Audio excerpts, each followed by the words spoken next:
Okay, in this video we're going to be taking a look at some important concepts that are going to be applicable to the next assignment that you have inside of Unit 2, and that's your wireframing assignment. So some important concepts to latch onto for sure, and hopefully some perspectives that you haven't thought about. I'm going to tell you there are a lot of slides in this presentation. Some of them are going to go very, very fast.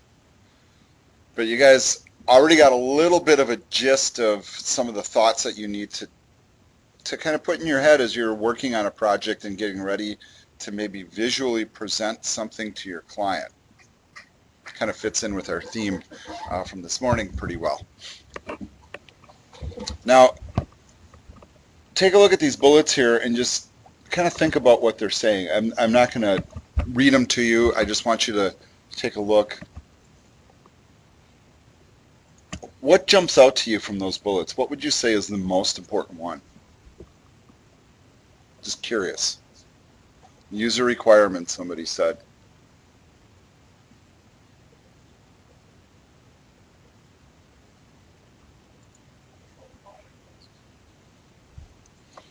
You know what's really interesting? There's no right or wrong here, obviously, right? It's almost kind of like an acid test of sort to see like where it shows you where your head's at. You know, because if you were like, you need to visualize the design solution, that means you're probably thinking about that right now. All right, and we talked a little bit about like project methodologies, and you guys are kind of getting to this step here, or you should be. You might actually think that you're already in the last step, and that might not really be the case. What happens, you know, whenever you're doing any sort of a project, you have to think about what you're working on. There's no getting around it.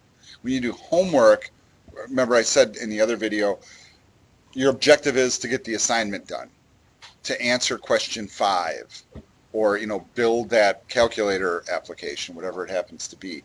So the definition's already given to you, but if it's not given to you, you got to figure it out.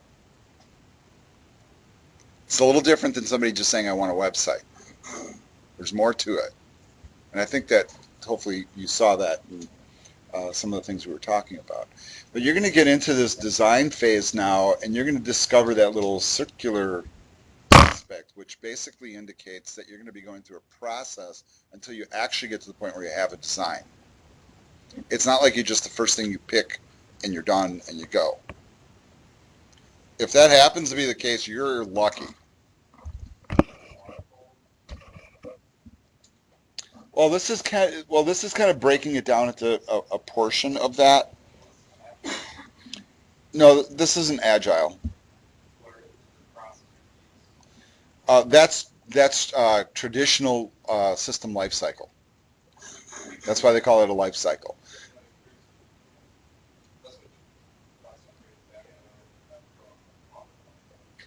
No, the waterfall approach still has a circular aspect to it, because by the time you finish that project, you're getting back to the problem definition standpoint again, because it's not going to be perfect. It might be, or you might think it is, but there's going to be new needs. There's going to be maintenance that happens, and then eventually you're gearing up to do the next revision or the next build.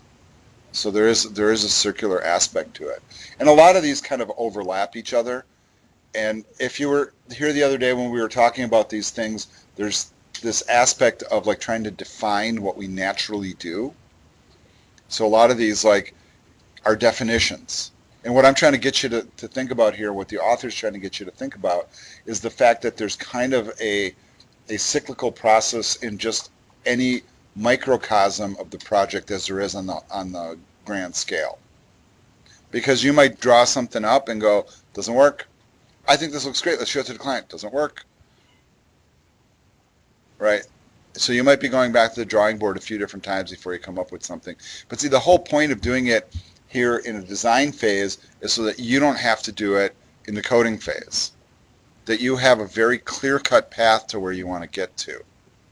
It's not always there. The projects that are most successful have a clear-cut path because you have the vision firmly in place. All right. So what are you going to do next? I mean, I probably, in a typical project class, would have you do a brainstorming assignment. In fact, did you guys have to do that in a Web Project Lab 3 class? Where you kind of like thought about what project you're going to work on? Maybe, yes. All right. I mean, that's one thing. Like if you're just going to sit down and try to build something, what's one of the first things you do? You kind of brainstorm. You go, it'd be really cool if we did this. It'd be great if we did that. I could totally see it. You know, that's the kind of thing. And honestly, that process is very helpful, even if 95% of the ideas are just useless. I mean, in practicality, it's still good to just kind of put it out there, because who knows, maybe one of those ideas is the brilliant one that makes a difference. So, all right. So at this point, what we're really looking at is more, you know, kind of the visual and functional aspects of the site. There is the whole concept of storyboarding, where you kind of sketch things out. Storyboarding does not just stop with drawing a little picture or a couple little screens.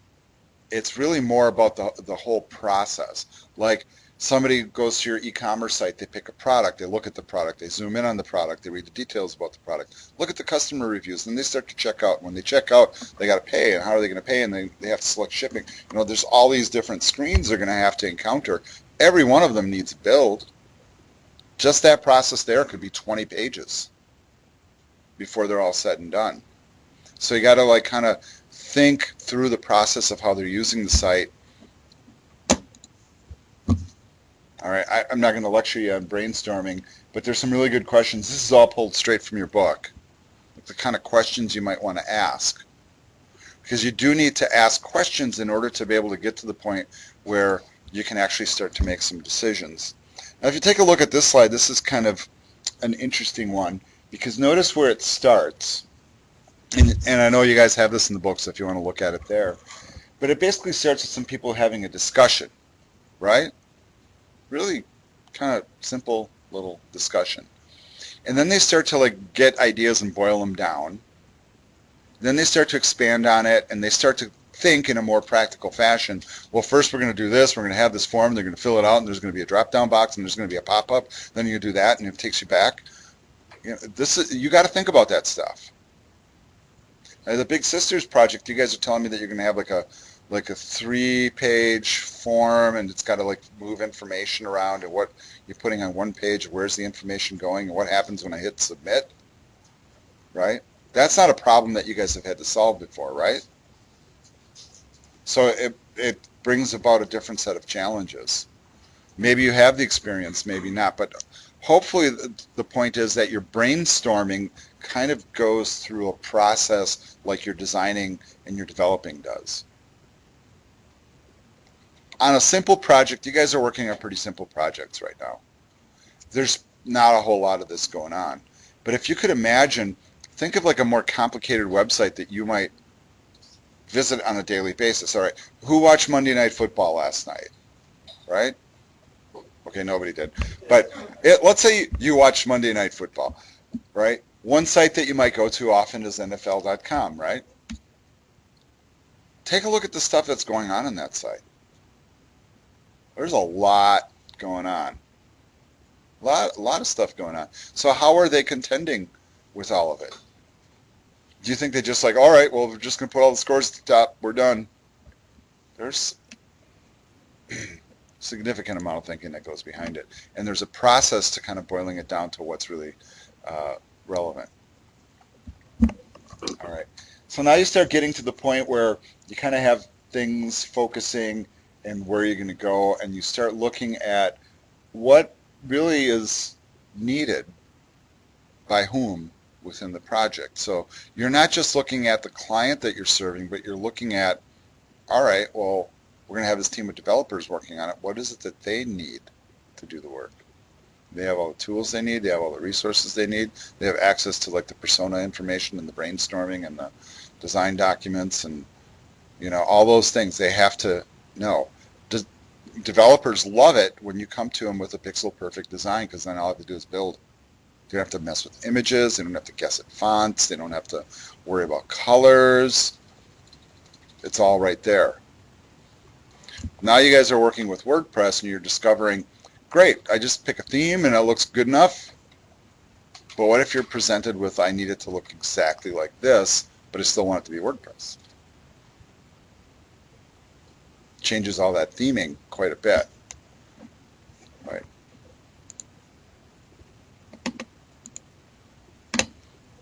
All right.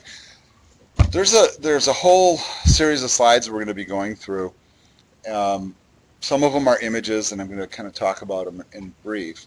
But if you look at the preceding slide here, it says, next slide, users may be confused about whether they should click which thing and why. Why would somebody looking at this page be confused? Okay. You got some little icons here. What do they say?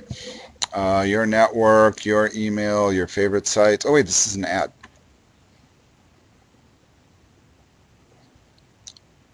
You know, advertisers can get kind of clever, right? I mean, a lot of times you can tell it's an ad. Okay, like this clearly looks like an ad. But what should they click on if they wanted to share the article? Well, there's stuff right down here.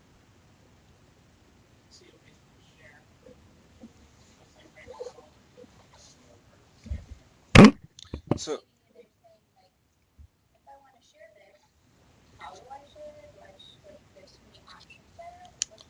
well, the point is, would I click here on email? Oh, you guys aren't seeing that. My mouse is on the other screen. Would you click here on the email? Yeah. Well, it's all about the focus. It's like, what are you putting on the page? Are you allowing any old advertising to end up on your page? Or if the point is really to share the article, is that the most important part of it? All right. One thing that you might want to consider doing, and this is probably not something you'll do with your projects, but you might want to consider doing these little like matrices like this. So for example, for you, does it really matter if you keep an order history if you're doing a brochure site? No. No. Why would you track orders on a brochure site? Nobody's ordering anything, right? But then again, a lot of times you go to a website and you buy something and you don't necessarily create an account. You just check out and you're done. You don't really care what your order history was. How important really is it? Now, if you were doing a business-to-business thing and you have all these purchase orders and then you have like these invoices and then, you know, you want to order the widget you ordered last year, but you don't remember the number because the catalog has changed, you know, all these like weird things, all of a sudden order history becomes paramount. So it'll be very, very subjective.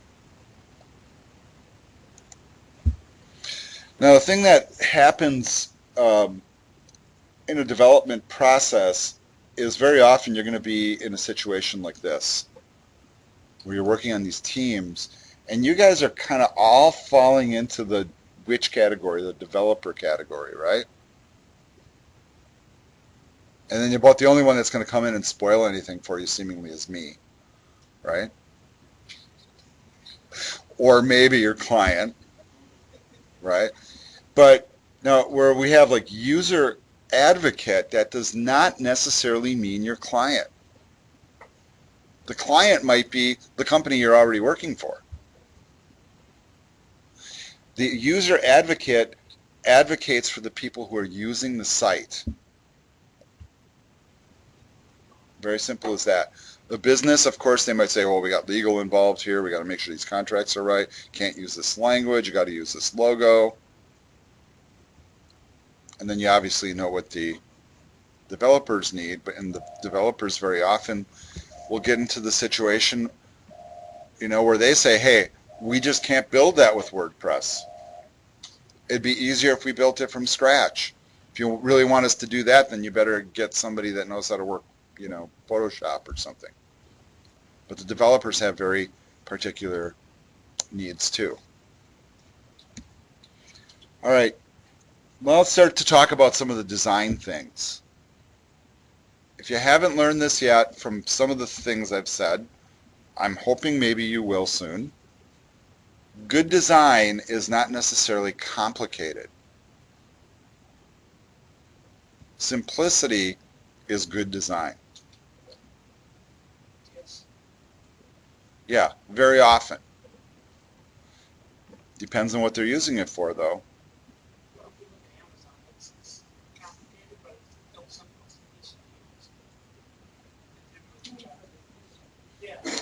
For anybody.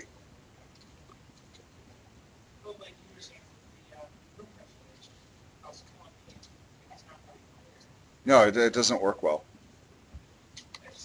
It just doesn't. It's not intuitive. It's hard to find what you're looking for. Now I've kind of figured it out, but I still mess it up. So maybe after a couple of years, I'll be used to it enough where I'm not messing it up. But it shouldn't be like that. Now, from a design standpoint, though, I mean, talking about that website, it does look nice. The CSS is significantly better than it was before. The visual appeal, but the functional part of it, that's a different thing. So there are some principles, though, that you can learn that will help you do web page layout. When you're looking at a site, whether you're thinking about it or not, you're trying to choose a WordPress theme, for example, there's certain aspects of a template that are appealing to you and you don't even know it.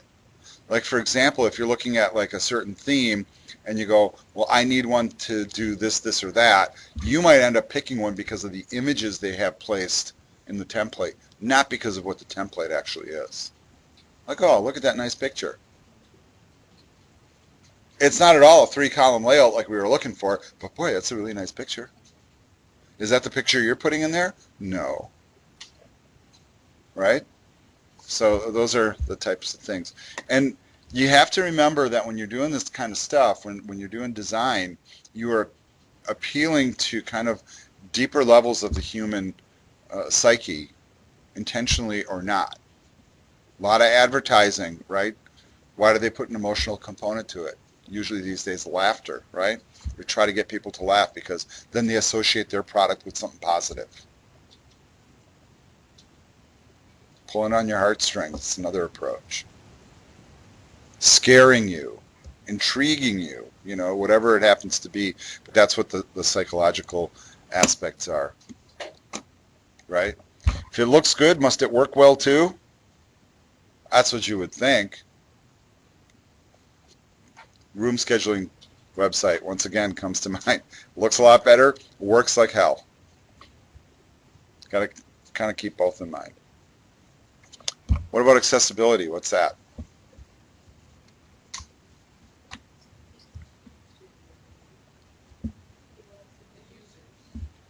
People with disabilities, right? You go to a site, it's highly visual. Hi, I'm blind. Yes, blind people surf the web. We've talked about this, right? Deaf people surf the web. People who are colorblind, hard of seeing, different languages. We talked about it, but I don't know how, if someone, like, I'm not blind, so how would I know unless I actually... There's principles, right?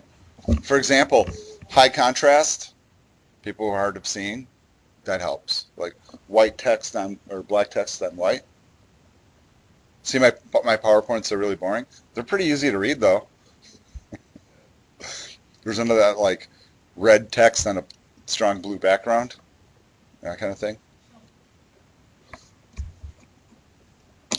Notice this, doesn't need to be overly visual. Craigslist. What's wrong with Craigslist? Yeah. It's not very, they have improved the attractiveness of it, actually, but it is really simple. I mean, it's free. What do you expect for free?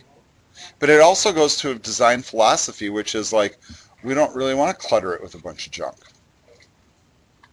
Does it work? Can you find what you need? Perfect. Yeah, I mean, Google's got, or at least tries on most of their products to try to keep a very clean approach. See, the trend is towards more visual and or simple. That's a design trend that's going on. Here's some design basics. What is unity?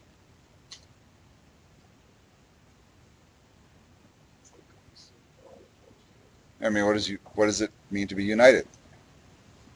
Things are united front. It's a consistent approach, basically. Well, in some cases, people go for variety. One page will look like this, a different page will look like that. Or maybe the content on one page will be different, and the graphics on one page will be different. That can work, depends.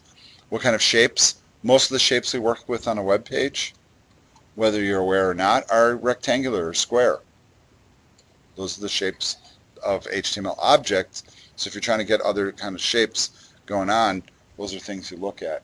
Spacing, I always tell students that's a big problem with, I think, beginning coders. They don't put enough space around things. Give it some breathing room. You don't have to fill every inch of the screen. Things don't have to touch each other. Your eye doesn't like that. Pick up any printed material that you have. I mean, pick up a book, take a look at a newspaper, and take a look at the space around objects. Pick up a magazine and look at advertising. Pick up this book right here, The Web Designer's Idea Book. I have a stack of this. And take a look at like websites, and I'm just going to kind of grab one at random here. Okay, let's take a look at this one, right? Lots of space. Little splashes of color. You know, it's just very simple approaches. Color is important. The very bottom one's really important too. Yeah, that's true. And in some cases, though, busy can work. I can't think of one off the top of my head, but in some cases it can work. I always, the ones that I think of is like in the old days that you'd buy like computer magazines, and you would flip to the back of the magazine because there's all these computer manufacturers and sellers that sell all these parts, and they're like, will list like 500 products on one magazine page, thinking that somebody's going to sit down and read it. But you know what? They wouldn't do it if somebody wasn't reading it. Oh wow, they have the i5 Skylake processor for 129. The other guy's got it for 135. I'm saving that $6. I'm going for a sandwich. All right, typography is important too. The fonts you choose say a lot. Simple typography can be a very effective tool. All right, take a look at this like series of web pages that we're looking at here, and the author has very specific reasons for looking. It says the manifest digital designers had the challenge of balancing unity and variety, clarifying that this is associated with feeding America while still giving what? Now you guys can find the rest in your book. This is a very interesting thing to look at because my online project management group right now is doing almost exactly this kind of website with the same kind of dilemma that this site has. Because on the one hand, you want to provide for the users knowledge of the resources that are available. But is that what is being sold here? Because this is about feeding people, right? What's this website about? What's in the biggest text on the page? Get involved. We need people to volunteer. We need people to donate. We need people to give us food, Okay, but what about the other visuals? I mean, that's typography.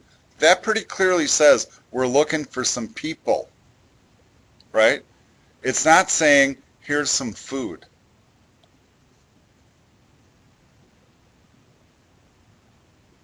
What else do you see about this? And I'm not passing judgment on the website. What things stick in your mind? Is this what you expect to see on a web page? Okay.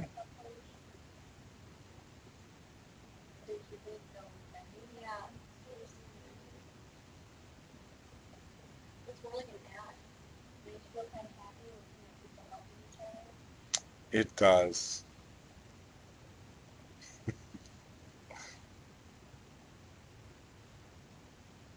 You guys see nothing in here? What about the background? Why a sky? Okay, okay. Well, well, yeah, okay, like right on. You're trying to probably serve a population. I'm not saying that people out in the country aren't hungry, because they are, but generally speaking, like a food bank would probably be in the city somewhere or a town.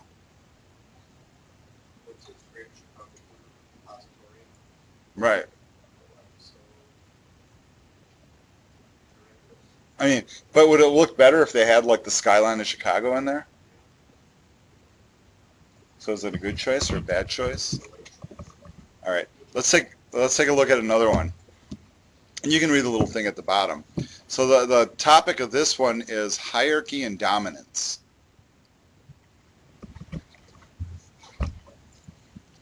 So you look at this, you can see the menu right away, right? You expect that this is a menu? Is there some login screen here? What's the name of the site? What's most important on the site?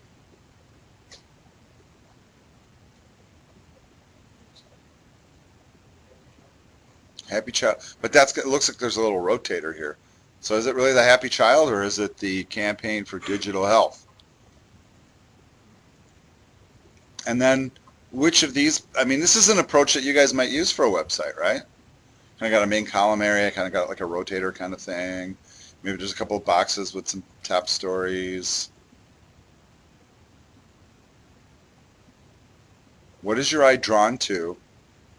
What is the site about? What is the site about? Just looking at the image. Okay, so it's informational? Are they selling something? I think it's mostly informational. What's this little thing up here? Cart, Okay, cart. they're selling something. Isn't it for selling bookstore? There's a bookstore.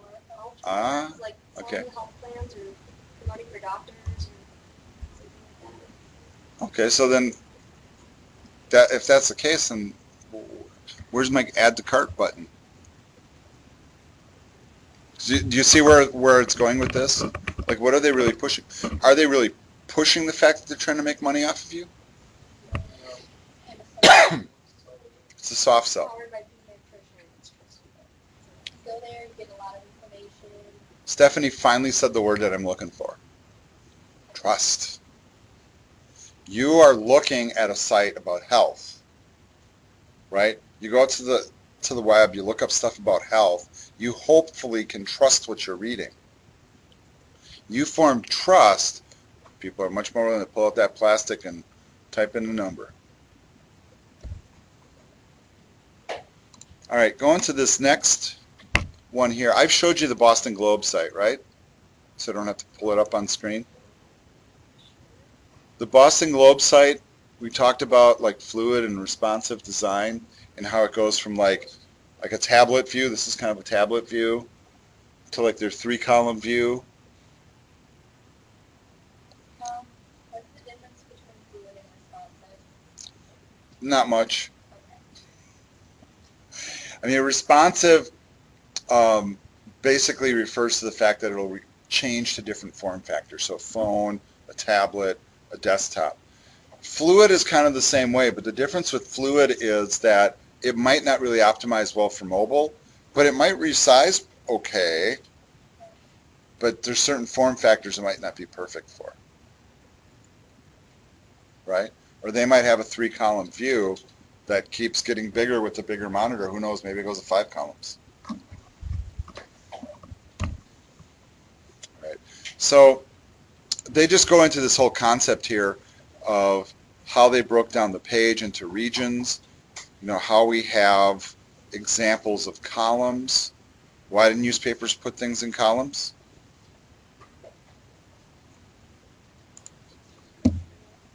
It is. Your eye does not want to go from here to here to here to here. So this is a lot easier. You got headings, right? You got space between things. Things aren't touching. Right on. That's another one. And notice how their web page design really mimics proper newspaper design. It didn't come up, with newspaper print layouts by accident. There's very specific reasons why they do newspapers the way they do. Same with websites. All right, this is wonderful because this is like legacy Amazon stuff, and now their site doesn't look like this anymore. Does anybody remember when it did? These like tabs at the top and all these expanding menus, and really they kind of basically pick on Amazon for having kind of like a weak design. Functional, but weak. They've improved it significantly since these days. And I wonder if they probably did their own testing and stuff and figured out that, okay, where do I go for that? And now like the focus of their site, which most of you know, is you get there, there's just a big search box at the top. You just start typing. And it does work a lot better. All right, take a look at this one. All right, this one's interesting, and then look at the little caption. It says, this site gives the wrong visual clues about what is clickable. How? What makes you think that something is clickable and not?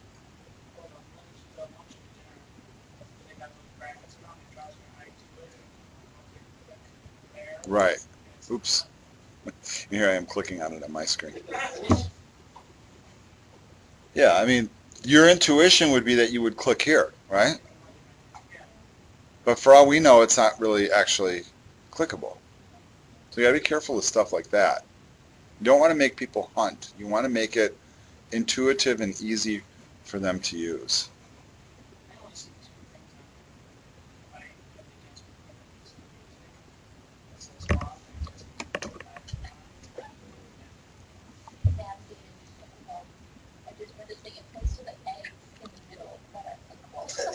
You got that? Now we're not on the site actually using it, but that's the point. You want to navigate, you hover over an egg. And you know what? That might be cool. Really clever, brilliant web coding. It doesn't do anything for your customers. I don't care how cool it is. You're not turning those clicks into money. Now, if it's an expose on your computer development skills and design skills, well, then that's really impressive. Okay, Amazon, once again, I think we talked about this. They have significantly improved it, and let's just leave it at that. What does this site say to you? Kids. What's cool about it for kids? Cute. What about the typography?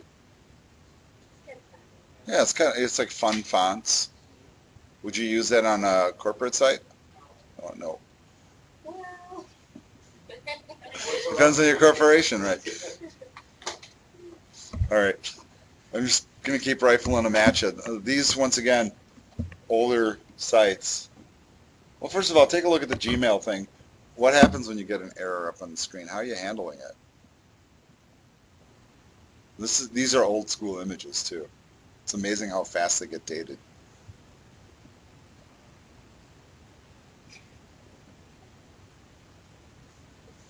Every other scared. Like, who has my information?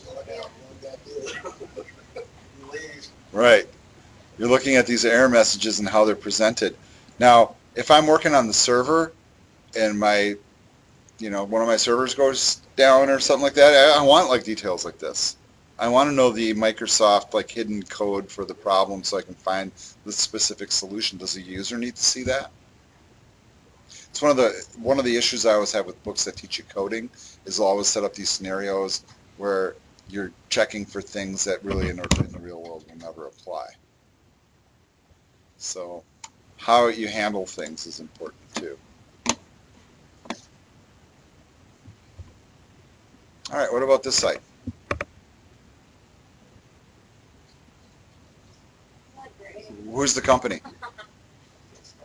Starbucks. Yeah. Powered by Spigot. Ah, what's Spigot?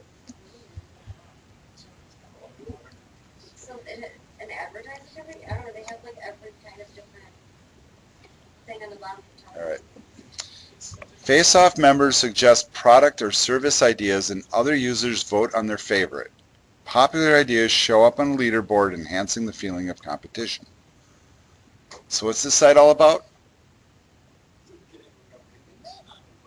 Yeah, you're voting on ideas. That's exactly what I thought of when I looked at that. Well, maybe if you were using the site, you would know intuitively. And really what they're trying to show you is that you have, a limited number of things you're going to do on the screen. They're not really giving you a huge menu or like sections to read through and scroll. The point is you pick one or the other. All right. A lot of different ways to present stuff, and what I would like to do at some point, and I don't think it will be today, but it's just really like look through websites and kind of analyze them for what works and what doesn't. Or if you go to a website and you're like, man, I went to this website, doesn't look like anything special, but boy, it really works great. Or, man, the site is beautiful and it works great. Or like if you run into a site, share it with everybody. Because if anything, it'll give you some good ideas. All right, so you're at the point where you're doing the project. You know who your client is, right? You figured out, all right, I'm doing a brochure site, I'm doing an e-commerce site, I'm doing a whatever site. One of the first steps you really kind of need to take is you've got to start site mapping things, right? You guys are familiar with sitemaps. You've seen these before. You probably have had to draw a few. But this is an essential first step. It really is. I kind of, did this intuitively because when I learned how to do web page stuff, they didn't even have concepts for this stuff. But then all of a sudden it's like, okay, what pages am I going to make? So you start listing them. Oh, well, is this page going to take you here? Right? And if you can like kind of, develop a hierarchy and a little bit of a template or whatever here, it's going to make your work go a lot easier because then you can say, oh, I need a bunch of blogs, I need an about page, a work page, a contact page. List them out. Show the hierarchy. Other thing you guys need to think about, especially if you're working with sites that involve logins, transactions, uh, information retrieval and provision, how the tasks flow, what procedures you go through. Think of like when you were first writing programs and it's like you're writing a simple application and you're trying to break down, okay, first they log in, then they do this, then they choose to do that, so then we need some information. Then we take the information and maybe we put it in the database, then we pull other information out of the database, then we do a calculation. Then based on the calculation we make a decision, and based on that decision, all that, you need to think about that stuff. If your site is just, well, first they click here, then they click here, and we're all done. And that might be your site, that brochure site, just informational. But you might want to think about it carefully if you really have a more complex thing. There are some resources out there, and I would encourage you to explore them, that kind of give some tips as to how to proceed with things like that. These things are not accidental. They can be learned. So good techniques. All right, back to the whole flowcharting thing. You guys know how to do flowcharts? What's the diamond shape? Decision. What do the arrows do? Flow. So what is this one doing? Right? Person goes to log in. Is it right or is it wrong? If it's right, we go to member home. If it's wrong, yeah, you put out an error message and you go back and have them try again.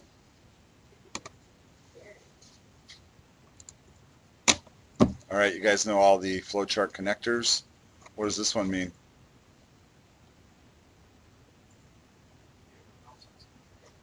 Oh yeah, I'm sorry.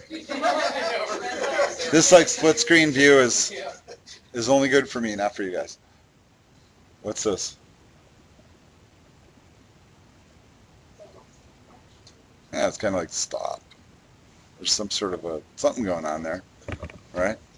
What is the dot dot dot then? Maybe you might follow this path. All right, you guys will at some point need to do this. Am I making you do that in the wireframe and mock-up assignment? Right? Did you guys read the part where you have to do a sitemap and a wireframe and all that stuff? All right. So here's examples, different approaches for doing sitemaps. Notice one's just boxes. Notice the other one has little like information like in the header part of it. When you get to really complicated sitemaps, you know why you do that? So you can keep an index of like what all those things do. Hopefully yours won't be that complicated, but it might be someday.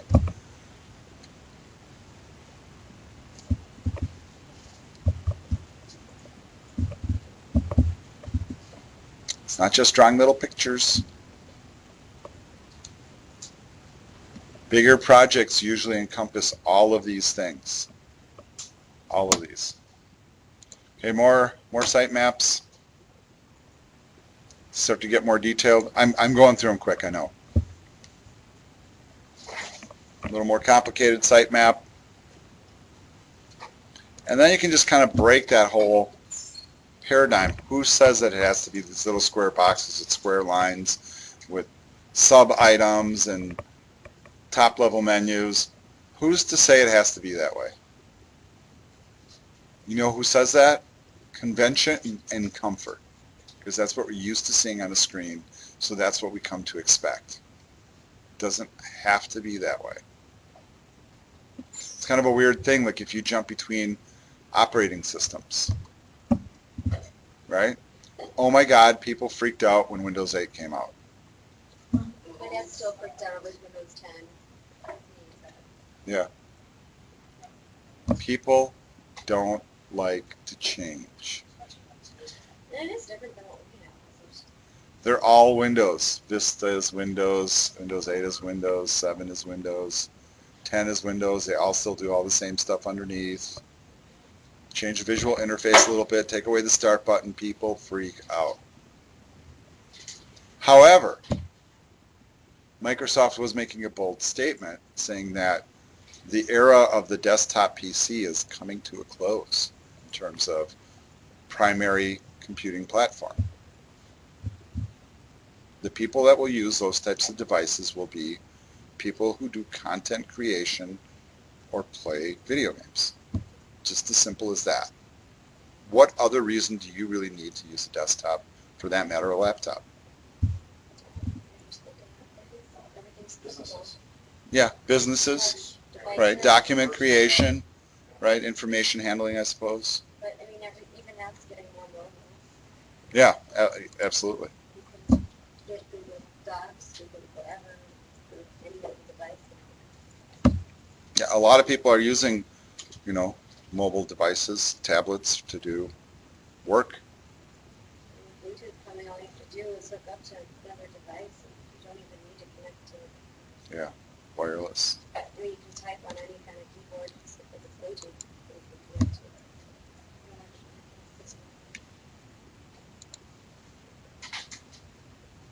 You can see I'm not really lecturing you on these, I'm just showing you some of the diagrams in the book. All right, that's kind of an overview. Now, when we get to the point of actually working on creating wireframes, there's a bunch of different tools you can use. Have I exposed you to some of those tools?